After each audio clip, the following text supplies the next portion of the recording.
My question to you is, will you pardon the January 6 rioters who were convicted of federal offenses? I am inclined to pardon many of them.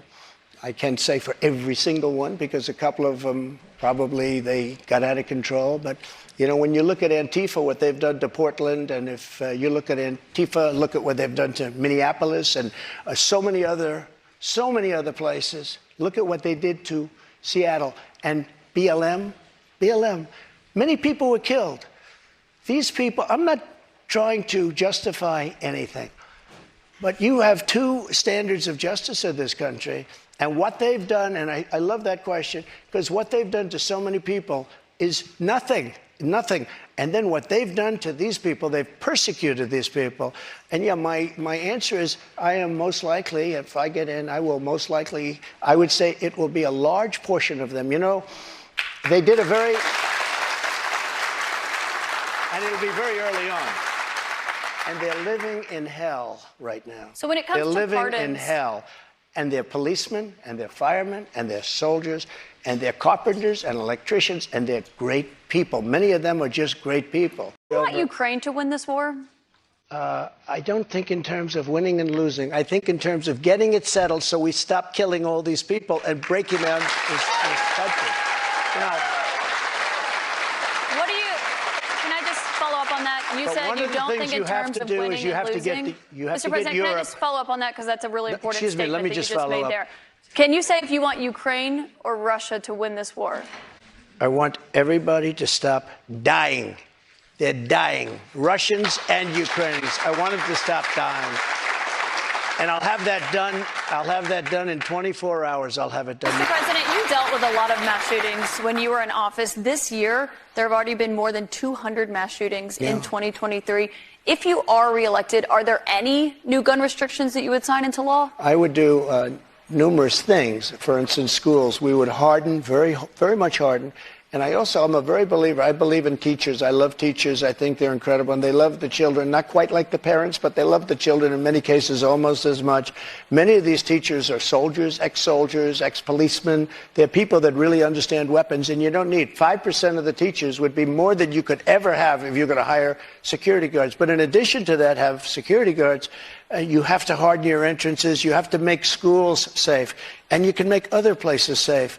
But it is a big mental health problem in this country more than anything else. And remember, we have 700 million guns. 700 million.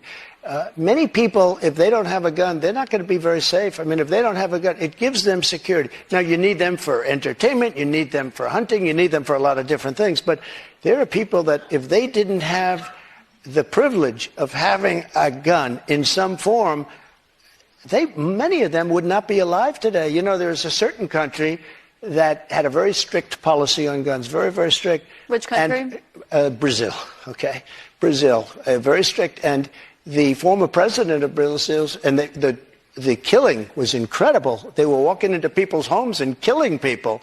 They had no protection. He said, go out and buy guns. People went out and bought guns, and it went way down. The numbers went way down because they had security. If you look at Chicago, Chicago has the single toughest gun policies in the nation. They are so tough you can't breathe. New York, too, and other places also. All of those places are the worst and most dangerous places. So that's not the answer. No new restrictions that you would sign? Hi, thank you so much for coming to New Hampshire to answer our questions. My question is regarding the economy. Over the past 2 years, we have seen the prices for everything skyrocket.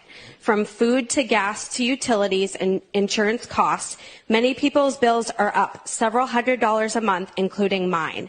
If elected president again, what is the first thing you would do to help bring down the cost to make things more affordable? Drill, baby, drill. You know that one.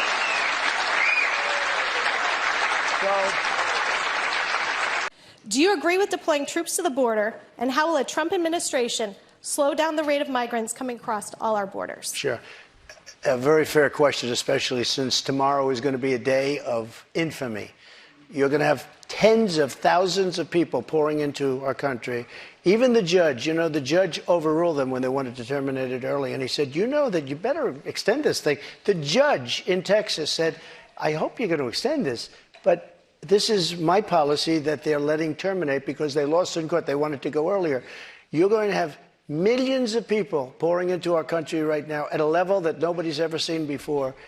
These people are sick. Anybody that wants this to happen to our country, they're destroying our country, and this should not be allowed to happen. How they're not going to do a version of Title 42 or my Title 42, which was tough. If people are sick and have infectious diseases and lots of other problems, we don't want them being into our country. We have enough problems right now. We have problems like we've never had in the history of our country. But Mr. President, our country is being destroyed. The reason it's ending is because the health policy, the COVID-era pandemic emergency, is coming to an end. That's what Title 42 was. You put it in place because of COVID. True, but when it comes to big questions about what your immigration policy would look like if you are reelected, some of your Republican rivals have criticized you for not fulfilling the promises that you made on the campaign trail, like finishing the border wall. So how did voters know that you would get those done if you're reelected? I did finish the wall. I built a wall. I built hundreds of miles of wall, and I finished it. And then I said, we have to build some more because there are areas like water going through a dam.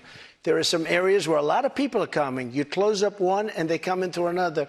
And we started another 100 miles of wall. In fact, I said to my people, if we start this and don't finish it, and then we had a rigged election. I'm sorry to say it. The election was not rigged, Mr. President. You can't keep saying that all night long. And so then they took over and they decided not to finish it. It would have taken them 3 weeks.